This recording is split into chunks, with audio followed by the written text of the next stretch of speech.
Yeah, thanks everybody for joining us. So this is one of the ECR Early Career Researcher Month session. We are going to talk about demystifying international research conferences and building professional networks. So my name is Meng Tian. Some of you might already know me. I'm a Belma's board trustee. Also, I'm on the conference committee for Belma's conferences. I will briefly talk about how we do conference peer review when you submit your proposals. So in addition to my role for Belmas, I'm also a network convener for the European Educational Research Association, so EERA. You probably know EERA organizes the annual ECR conference, which is probably the biggest one in Europe, and many of you have attended the ESA conference. So this year was in Belgrade. I'm also on the committee that review all the ESA submissions to conference. So I can also, it's a similar process. I can briefly introduce that. When it comes to more strict kind of high standard peer review, I'm on the journal educational management, administration, the leadership. That is a Belmas and the SAGE journal, a Q1 journal, high impact. I'm on the editorial board, which means I also do a lot of peer review for these journal submissions. So when we get all these submissions, whether you are writing a conference proposal to Belmas, to ESA, to any other educational conferences, it goes through we call a double-blind peer review process. Double-blind means the reviewer wouldn't know who submitted the proposal, and the applicant, the person who applied for the conference, wouldn't know who reviewed their proposal. And for each proposal, there are at least two reviewers. So two reviewers will rate the proposal independently on a 1 to 5 scale or on a 1 to 10 scale, according to different criteria. Then as a committee, we will be able to see the rating of both reviewers. If there's a good, alignment, then we will take the review results as they are. If there's a big gap, let's say reviewer number 1 gave an average score of maybe 3.5 and reviewer number 2 gave a 5. So there's a quite significant gap on a 1 to 5 scale. Then the committee might take a second look at the quality of the submission. Then we will go through whether it aligns with the conference theme, the quality of it, etc.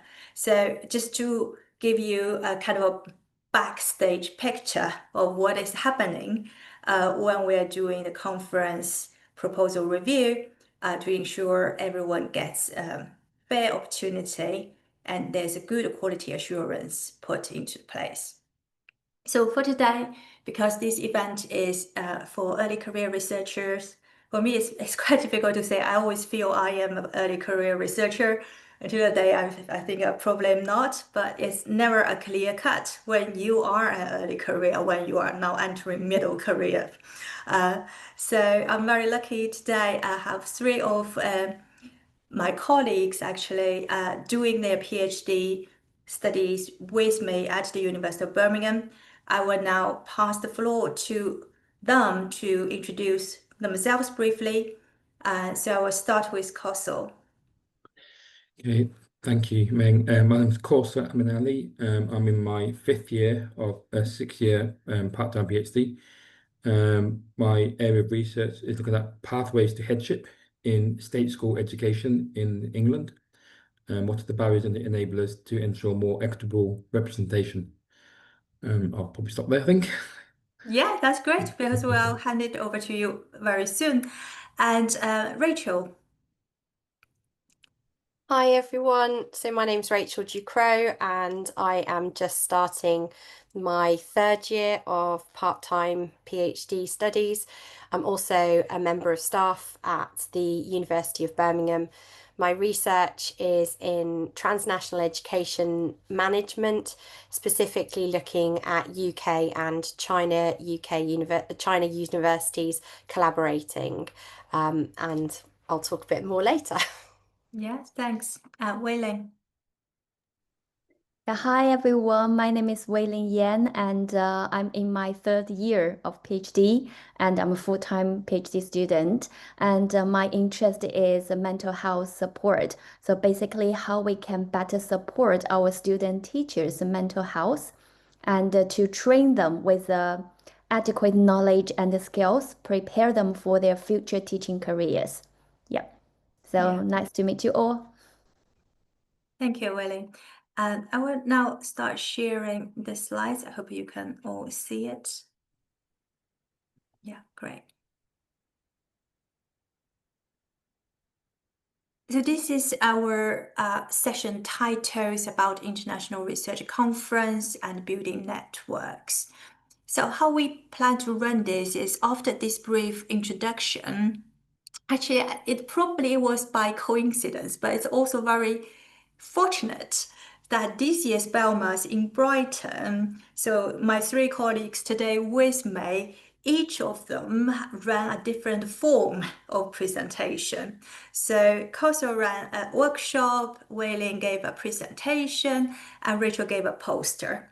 I think it might be interesting to all of you, if you have been attending conference or you plan to do, to get kind of a bit more insights into each form of this conference participation. After that, we prepared a few questions to kick off, but the main purpose is actually to engage with all of you. If you have any questions you have for us, there are no bad questions, only bad answers. So feel free to shoot any questions. You can put them in the chat, you can raise your hand, and I will invite you to ask this question, actually engage with us as much as you can today. So without further ado, my role is actually to play the slides. So I will hand it over to Koso first. Thank you. Thank you, Meng. Thank you, and really good to see a wide range of people online. Thank you for sparing the time to hear what we hopefully can help in your journey on conferences. I was fortunate to have been chosen to present for up to 1 hour slot, which at first can be quite daunting when you see the schedule on the conference, thinking, wow, I've got an hour to try to make it engaging. But with that in mind, with the support from Meng and other colleagues, I was able to present something which I was very fortunate subsequently to actually be recognised for it, and I'll come into that afterwards. If I go on to the next slide, please, Meng, then I'll probably give context behind it. Okay, so the key thing my advice would be to anybody is stating the obvious, is the content consideration. The 1 hour is obviously it's a substantial amount of time, factor in time for questions. So it could be, for example, 30 to 40 minutes, maximum presentation slides. Slides can be, say, 25, 35 slides if you're going really, really quickly. If not, it could be almost 2 minutes per slide. So it could be half that. There is no right or wrong answer. It's about the content you're presenting and can the audience follow it. So if there's a lot of text, for example, and I'll come on to the specific format shortly, or diagrams, how can they follow essentially your story that you're presenting?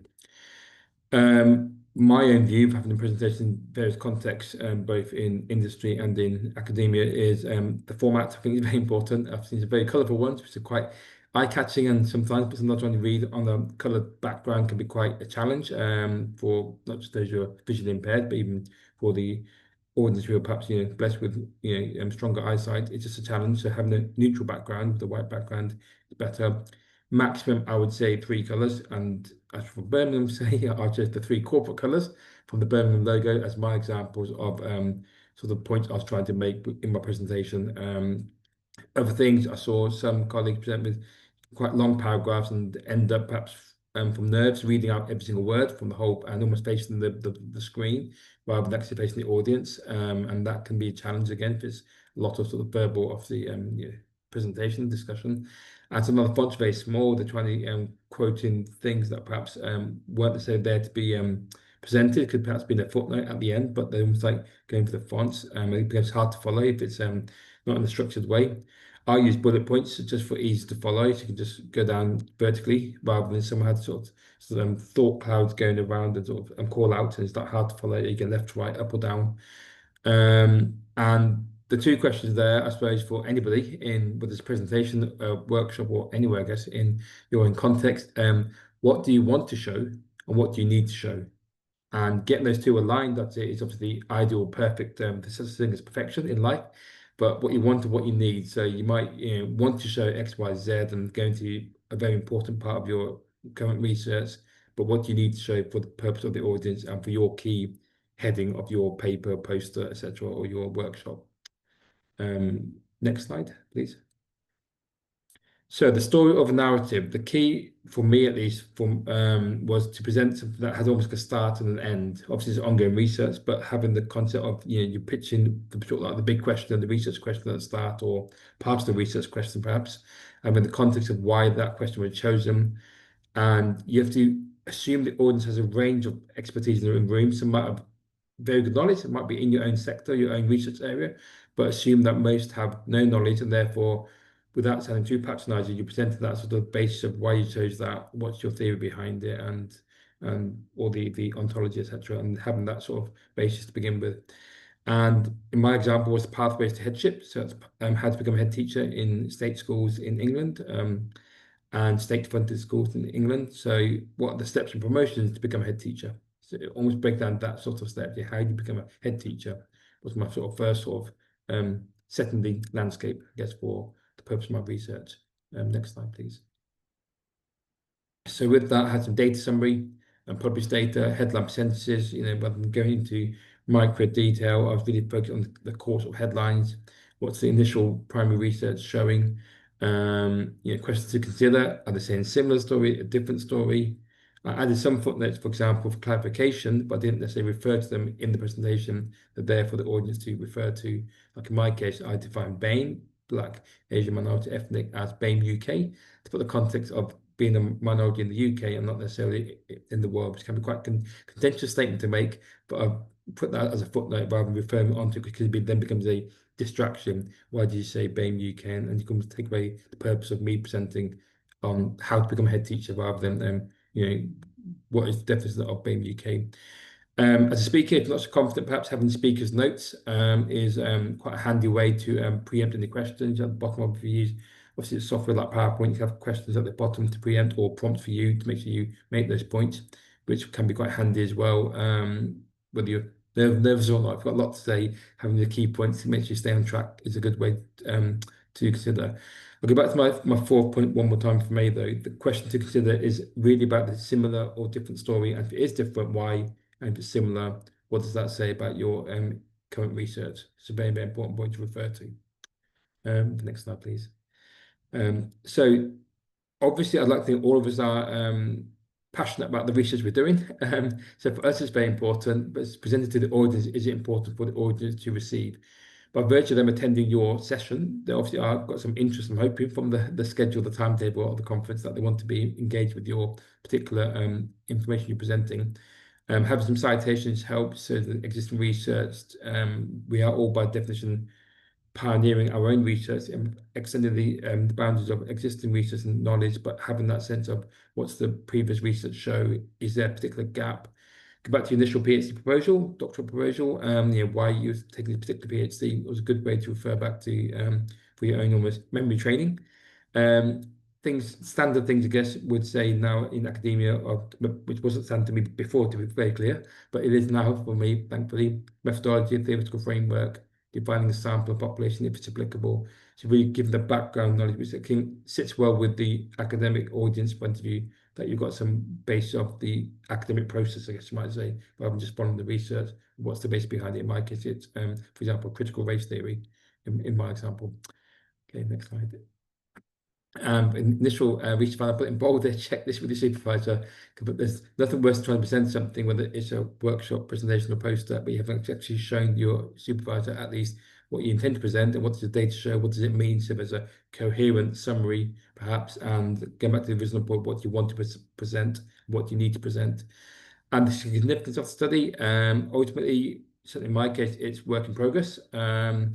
and what are the next steps needed to complete this, what's my expected sort of completion outcome, and what other possible research can come out of it. I'm looking particularly about ethnicity in headship, but obvious intersectionality with gender and other aspects could be an obvious next steps for future research. So it shows that there's sort of other things beyond your immediate study, which the audience might themselves be quite interested to perhaps going back to the point about networking, speak to your supervisor at least to find out if there's any scope for future collaboration. References again, I've seen other presentations, not to badmouth colleagues, but it was very much like a whole shopping list. And actually just pick up 3 or 4 that you can cite in your actual from your actual data. Of course, we've all done a lot more reading. You might have read 20, 30, 40, 50 pieces that are important to cite for your thesis, but not for your actual presentation, to keep it relevant, I would say. Next slide, please. Very fortunate, humbled to receive an award recognition in August after the conference, to be fair. I'm very grateful to my supervisor and my colleagues, obviously Wayne and Rachel and others from Birmingham who were there to give that, that emotional support. Is emotionally quite daunting to say this, and to my family, of course, for the patients. The PhD, as all of you probably know, it's not an easy thing. It's ongoing, trying to balance it with your study, work, and personal commitments.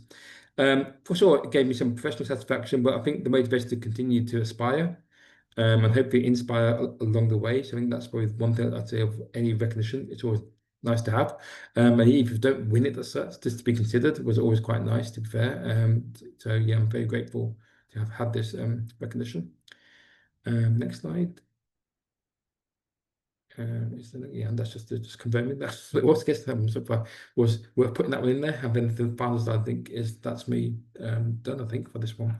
So maybe I'll take questions at the end. Meng, or do you want to take questions now? Or how would you prefer to Yeah, well, thanks, Kauso. And not many of us probably would go for the workshop as the first option, but as you demonstrated, it's a very powerful avenue to share your research, especially you're entering a quite in-depth stage of your analysis, have quite a lot of findings to discuss with the audience. I would say we will press on with the next 2 presentations, but I know our audience might have some burning questions. Please do put them in the chat. So we will circle back to these questions in case you forget. And also, I think all of us, if you can show your emoji, congratulations to Kauso for winning the best ECR conference paper award at Belmont. It's the first time you attended the conference and also winning the award. That's a huge achievement. So well done. Thank you very much. Thank you very much. For next, I would like to invite Wei Ling to talk about kind of a more traditional, more popular form of the 15-minute paper presentations. Okay, yeah, thanks, Meng. And hi, everyone. And I'd like to share my experience of preparing for a 15-minute paper presentation at a conference and also offer some practical advice for first-time presenters based on my participation in 3 conferences. So next slide, please. Yeah, the first one, click one. I got some animation. Okay, yeah. So the very first conference I attended was the PGR conference organized by the School of Education at the University of Birmingham. So this was at the beginning of my PhD journey and during my first year and the start of the autumn semester. So my presentation was based on a published conference paper I submitted a few months before, and my main goal was to practice my presentation skills in a friendly and supportive environment. So the feedback I received was very positive. My colleagues, my supervisors, and other PGR students asked many thoughtful questions, which really boosted my confidence. And I think one key takeaway from this experience was that you don't need to have a fully completed paper to participate in a school level PGR conference. And you can present your master's research or even your PhD thesis plan, and you still receive valuable feedback from your peers. So the first experience gave me the confidence to step onto bigger stages in the future. And then on the top one is the one already mentioned by Meng. So my second conference was to attend EERA. So I attended, this is my first international conference and EERA in Nicosia, Cyprus at the beginning of my second year. And I'm especially grateful to my supervisor, Meng, because she has extensive research experience in Europe and she attends ECR almost every year. So she recommended this conference because it's an excellent starting point for early career researchers. It provides a very supportive and a collaborative environment where students from across Europe, they share their PhD journeys and present their work. So at this time, I had just finished my first year annual review, started writing my literature review, and developed my initial research questions and data collection plan. Although my research wasn't complete, my supervisor still encouraged me to present the progress I had made so far. So the decision turned out to be incredibly valuable because I received practical and constructive feedback from other PGR students and who had already gone through the similar stages. So it showed me that presenting our research clearly and understandably, responding to questions effectively, and engaging actively with audience truly make a difference. And my third conference, I attended the Biomass conference in Brighton with my supervisor and my colleague Ray this year. And the Biomass is one of the leading conferences in educational leadership, management, and administration, and it's also associated with two key research journals, Management in Education and Educational Management, Administration, and Leadership. So I invested a lot of time analyzing my data and preparing for my presentation because unlike my previous conferences, this time early career researchers, professors, and senior scholars all present together. So to be honest, I was quite nervous beforehand, but thanks to the experience and the positive feedback I had gained from my previous two conferences, so I managed to deliver my presentation confidently. So at this time of the Biomass conference, I had just completed the first stage of my data collection. So due to the time constraint, I could only present my research methodology and the initial findings from my Chinese participant, and I didn't have enough time and opportunity to include data from my UK participant and to make a comparison.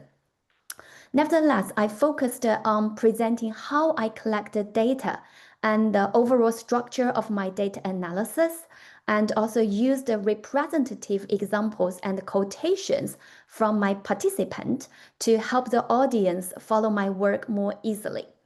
So I also learned that highlighting the most interesting and surprising finding can be an effective way to capture and maintain my audience attention. So the feedback I received at the Biomass conference was very much specific and directly relevant to my own research. So several professors, they showed real interest in my study and raised insightful questions I had never considered before, so which helped me to see new perspectives. And looking back, one thing I would change is how I deliver my presentation. So as a non-native English speaker, I often rely on reading directly from my script, and especially when I felt really nervous. So I raised that practicing more beforehand would help me to speak more naturally and confidently. And after all, we know our research better than anyone else, so it's important to share it with confidence rather than reading it word for word. So that is the skills I will continue carry on to work on. So here are a few pieces of advice from my experience. The first one, start small and build confidence. So school and the department conference are a great place to begin. And you don't need to wait until your research is complete, and presenting your plan or initial findings can give you valuable feedback. And next one, accept feedback openly. Peers and experienced researchers can help you and say new angles you might have missed. And last but not least, practice your delivery. So speak clearly and confidently rather than reading directly from a script. So by attending these conferences at the school, national, and international levels, I've become much more confident and have significantly improved my presentation skills. So I'm truly grateful for the support of my supervisor and my colleagues. And I do hope my experience can encourage and help other first-time presenters. Yeah, thank you. Thank you, Willie. You definitely have brilliant presentation style. It's very clear, your presentation of very high quality as well. Really appreciate that. Thank you. Now let's move to Rachel. Rachel did a poster this time. Can you maybe talk us through the poster making and the poster presentation? Yeah, absolutely. Thank you very much, Meng. So if I can have the next slide, that would be great. Hello, Kat. So first of all, I wanted to briefly touch a little bit more on my own background, because actually conference attendance, organisation and presenting is actually part of my professional role as much as it is a part of my PGR one. I regularly attend conference events. I have run them on behalf of the University of Birmingham, and actually presently I'm chair of the PGR conference committee for the school. So you might think, therefore, I am well versed in writing and submitting abstracts. Actually, that's not the case. I've only ever done it 3 times. So the first time I submitted an abstract was for the ECR conference that a few of us have mentioned, and I submitted my research under the ECR call.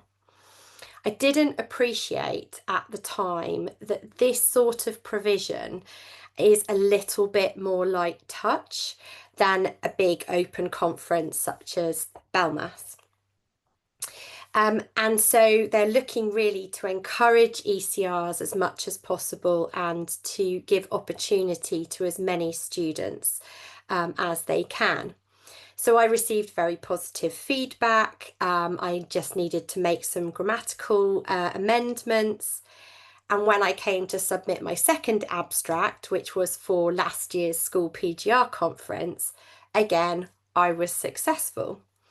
And I think it's fair to say that this probably contributed to a very naive assumption that submission was fairly straightforward. When I came to apply for BELMAS in July, I was therefore quite surprised that my submission was not accepted to deliver a presentation the same way that Wei Lin did. In fact, I was more than just surprised. I was genuinely quite upset. And I felt like I'd let my supervisors down, myself down, and my cheerleading squad of friends, family, and colleagues. So I thought I would share with you a little bit of where I went wrong. So firstly, I took my previous abstracts and I made fairly small amendments to them instead of starting from scratch. Secondly, I assumed that my abstract would automatically talk to the theme of the conference because I was talking about transnational education management. However, I did not really make it explicit or really take on board the key words that were present in the theme title. Next slide, please. So this was last year's theme: Turbulence, Reform and Development of Educational Leadership, Management and Administration. It's really important, if you're given a theme rather than an open call, that you reference at least some of the words that are in the theme's title. You need to be really explicit about how your research contributes to all or part of the theme. you should also be thinking about how your research contributes to the future, because most conferences, whether depending on what you're doing, whether that's workshop, presentation or posters, are all future looking. So how is what you're doing going to move along the discourse for the theme of the conference? Next slide, please. So being a researcher is all about asking others to critique your work. So you do need to prepare yourself for rejections. Now, whether that is via conference abstract submissions, publishing papers, or just having someone disagree with you, your thoughts, your processes, and your work. If you do get a rejection, there are silver linings. So firstly, what I did was I inquired about another format. I wrote to the panel to see whether or not I could either resubmit or if they would consider accepting me for a poster. Thankfully, they said I could submit a poster, and so that's what I did. Now, preparing a poster is slightly different to another form of presentation. So first and foremost, it's really important that you know what the presentation format is. You need to know whether it's portrait or landscape, the size and dimensions of the board it's going to be shown on. Ask the organizer whether they have guidance or tips on how to design your poster. And please be careful about your colour palette. You should also keep wording to a minimum. It isn't an essay, and you want your visuals to do the talking. You can also Google it. There's loads of resources out there about how to develop your poster and make it visually stimulating for your audience. Your library might also have a training program that you can do, and certainly at University of Birmingham we do have one of those, which is extremely useful. The other thing you should do is always make sure that you brand your poster. So you want to display your university, the conference itself, yourself, whether that's LinkedIn or web addresses, etc., and also make sure your supervisors are listed. Do show your poster to other people in advance, maybe practice with some of your PGR colleagues, and of course, practice with your supervisor as well. Remember that producing a poster is not just about a piece of paper. You also need to present it verbally. So make notes, work out what it is you want to say, because you will have a very short window in which to speak to what you have done. And make sure you highlight how your research will create impact and move the discourse of your subject forward. Finally, you need to be present, quite literally. Take the opportunity in the breaks or after lunch to go and stand by your poster and talk to people as they come past about your work. Next slide, please. So I thought I'd show you my poster. The feedback I got was generally quite positive. There were a couple of things that I should have done differently. So first things first, if you were to see this in real life, my supervisors aren't on it. Tip number one, I've learnt that one. Secondly, I realised after I'd done my poster that one of my graphics was actually in the wrong location. And so when I was presenting it, I had to jump around. However, the feedback was positive and the panel agreed that my research would add to move the discourse in my subject area of TNE further, and they felt it had real impact. Next slide, please. So finally, my takeaways would be really explicit in how your work contributes to the theme of the conference or to the conference organizer. Use your supervisors, because ultimately they've been there, they've done it, and they've got the t-shirts. Make sure any posters are visually appealing. and make sure you prepare your elevator pitch. You want to be able to get people interested in your work within about 30 seconds to a minute. So you need to have a very concise elevator pitch. Learn from your rejections. It's not all bad. There are ways of improving things in the future, and it's important to learn how to fall down so that you can get back up again. Finally, even if your abstract is rejected, and even if you can't submit in a different method, attend the conference anyway. Ultimately, you're going to learn a huge amount from just being there, seeing how other people do it, and next time round, I'm sure you'll be more successful. Thank you very much. Yeah, thank you, Rachel. Well done. Really appreciate you talk us through the learning journey also for the conference preparation. And we've all been rejected at some point of life. But we keep on going, as you said, and it's either you win or you learn. That's what I've been told. So at this point, we have about 20 minutes left, and we have a lovely group here. So I will open the floor to the audience. If you have any questions, I can see a few already put in the chat. Actually, would you like just to turn on your mic and ask the questions to us? So I see. Is it Aya? You have a question to Rachel. Would you like to ask? Yeah, please. Hi. Sorry. Yeah, Rachel, I'm looking for opportunities to disseminate and in a sort of very low stakes environment. So I was wondering if, because obviously going to a conference is quite a big thing. So I think like Wei Lin trying to practice in sort of more friendly kind of low key environments. So I was wondering if there are other opportunities that you might be aware of. I was wondering if the Birmingham Educational School PGR conference is open to Belmas or students as well, or just Birmingham? Yeah, so that's a really good question. Thank you very much. So yes, so the PGR conference within School of Education at Birmingham is open to other researchers. Priority is generally given to UOB. So obviously, if we're in the position where we've got a lot of abstracts, then we will need to prioritize, and our own students will get priority over external speakers. That's fair enough, yeah. So actually we're closed now for this November.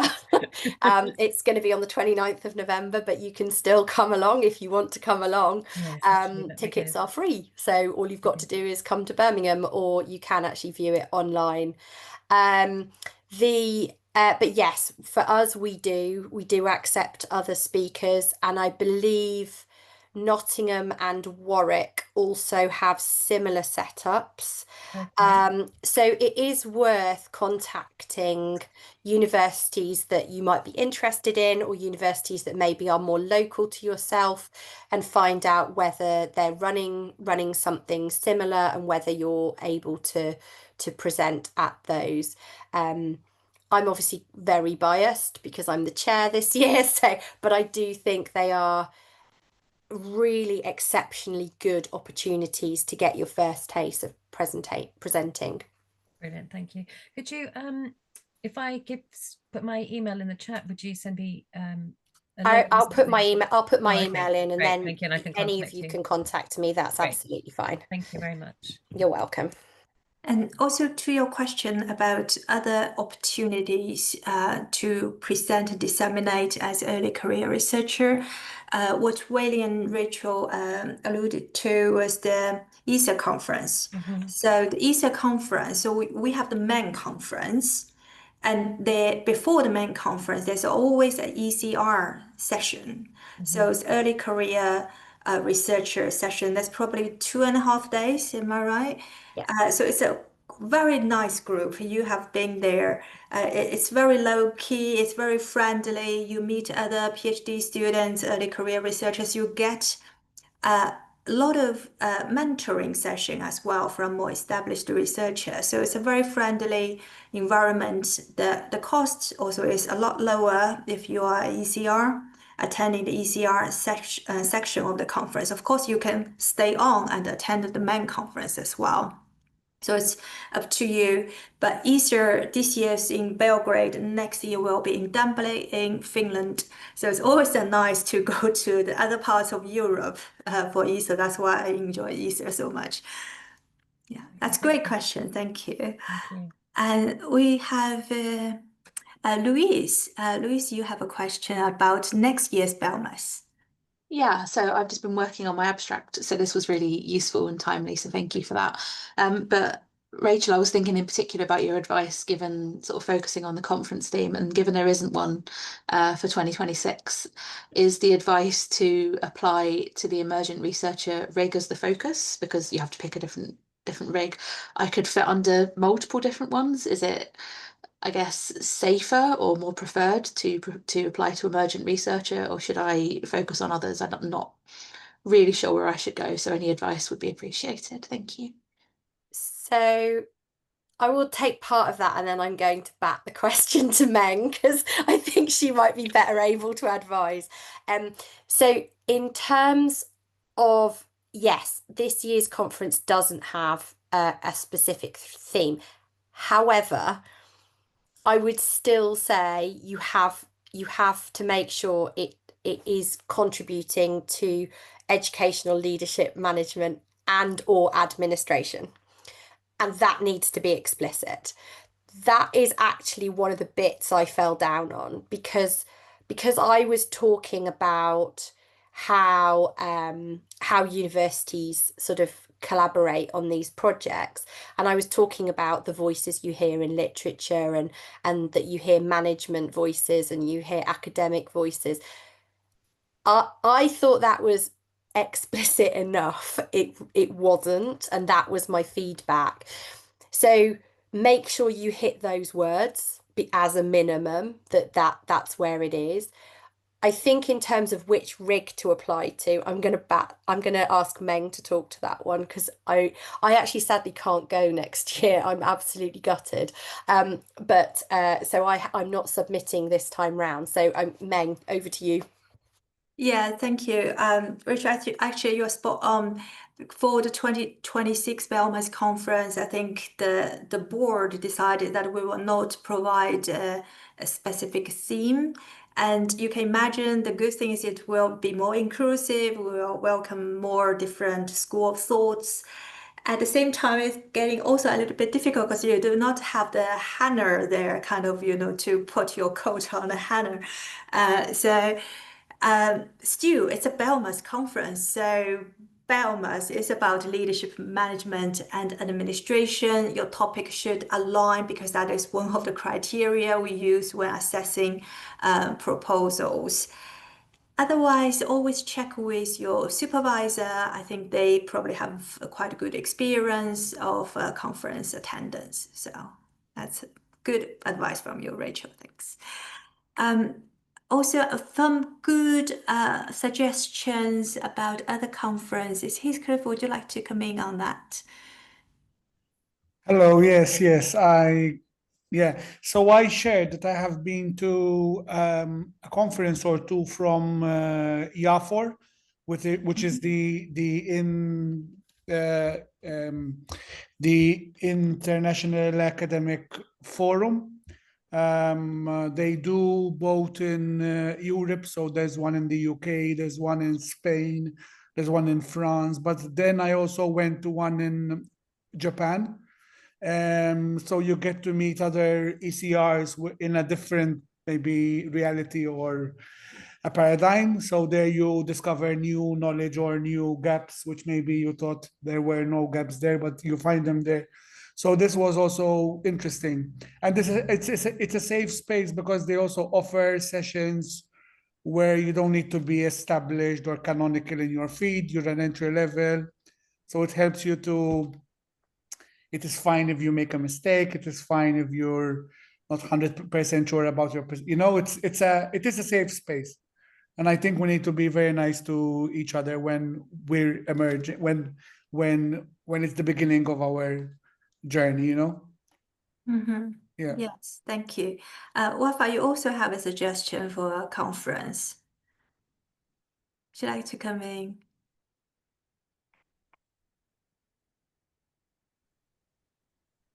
Hi, everyone. Is a conference that is held in July each year by C-Space, Center of the Study of Practice and Culture in Education by Birmingham City University, and they welcomes external researchers and ECRs as well. Okay, that's a great opportunity for us to know. Also, very close to our Birmingham-based colleagues as well. Thank you for sharing. And likewise, you're very welcome to participate in any University of Birmingham organized research activities. Thank you. I do have a few things on my list. I don't know whether it will be interesting to you for us to have a discussion. Definitely, these were my questions when I was doing my PhD. The first thing is funding. How are you getting funding to attend international conferences? Because first of all, they are quite expensive, right? You have a conference fee, of course, you have to arrange to travel. If it's overseas, flights can be expensive, hotel, then dinners. So at our university, we do have a PGR support fund. Our PGR students can apply. And the process is normally you first submit your proposals to the conference. Once you get accepted, you show the acceptance letter to the research conference. That's a very strong kind of evidence that you are invited to present. Normally, the process then goes to your supervisor. So I'm a supervisor. I would write a strong endorsement to all my PhD students who are invited to present at the conference, saying, yes, please, we would like to support them. So there is a pot of money for the PGRs to attend. And even that might not be enough. So you can look at other sources. If your supervisors have a project that includes some travel budget, if you or the project you are doing can benefit from your supervisor's funding, and Belmas has a bursary. So you can apply for the Belmas bursary if you're an early career researcher or if you're working and if you are from low income country. So you can apply for the Belmas bursary as well. So every little bit of contribution might be able to help you offset a majority of the conference costs. I hope that's helpful. If you have any ideas how to fund the conference trip, we all know it's very interesting and fun, but it's also very expensive. We also try to be more equitable. So if there are colleagues from more low-income countries, we want to give them more funding support. Heathcliff, you have your hand. Yes, I was going to share on the chat. Something else is that I did was that there are some conference where if you agree to be a part of the review team, they will give you like maybe a discount. So if you, let's say, review abstracts between 3 and 6, then you get a discount. Between 6 and 12, another discount, which is a bit problematic because then we don't want to treat abstracts as a robotic, but at the same time, if you're sort of a PGR student or and you're still struggling with the funding, every little counts, every discount counts for the. So yeah, this is another thing which I did a number of times. That's a very interesting model and also quite motivating. So that sounds great. Another question I have been always asked by people is which session to go at the conference, right? When you are going there, most likely you are with your supervisor. So do you always go to your supervisor's presentation to show support? And you often travel with your colleagues as well. So other PhD students at your university, do you always go to each other's session? Or do you go to other people's session whose topic align with yours? That's a very difficult question to answer because you only have limited days there. If it's a long conference like ECR, you might have 4.5 days. For Belmas, you only have basically 2 full days because that's 2 half days and 1 full day. So my suggestion would be, but of course, take it as you see appropriate. You can always listen to your supervisor's presentation where you meet. You wouldn't miss out by not going to your supervisor's presentation. So if you want to go to another session that aligns with your research topic, just tell your supervisor you want to go there. I believe your supervisor will agree, and that's an excellent learning opportunity for you. As to your peer PhD students, if you want to support each other, especially your colleagues are presenting for the first time, do that. I think we all need a little bit of a support, familiar face in the audience. But again, at the same time, think what is the best opportunity for you, planning your future career. Do you want to know more people who are doing this specific topic of research? You want to network with them, and you want to go to some senior professors' presentation because they are the leading figure in the field, so you can learn from them directly, ask the question. You never know, one of them might be your external examiner. So this is very important that you prioritize the research topic you are interested in, maybe the research methodology you want to learn more about. And do not feel shy to talk to people. Go to the keynote presentation. Say hello to the keynoter. Afterwards, they appreciate that. And also your supervisors are more than happy to introduce you to their colleagues, introduce you to the whole network of academics. I think that's every supervisor's responsibility. So if you can go to the conference with your supervisor, do that. Through your supervisor, you will meet a lot more people and you will be introduced, so you don't have to feel shy about that. And talk to other PGRs as well, over dinner, over lunch, over a coffee break. I hope that's helpful. We do have 3 minutes left. Any other questions you may have? Of course, very happy to stay in touch with us. You can find our email addresses, or if our presenters, if you want to leave your email address in the chat for us to form a small community. And again, last tip, add each other on LinkedIn to follow up.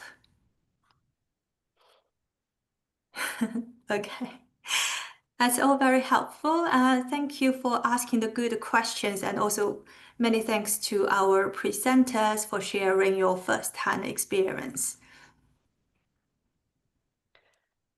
Thank you, Willing, for sharing your email. You. And Kossos, yeah, thanks. Okay, if we do not have any further questions, nice to see you. Hope we will see you soon at next year's Belmas conference in Cardiff. Okay, take care, everyone. Thank you. Thank you. Thank you. Yes, we can stop recording. Thanks.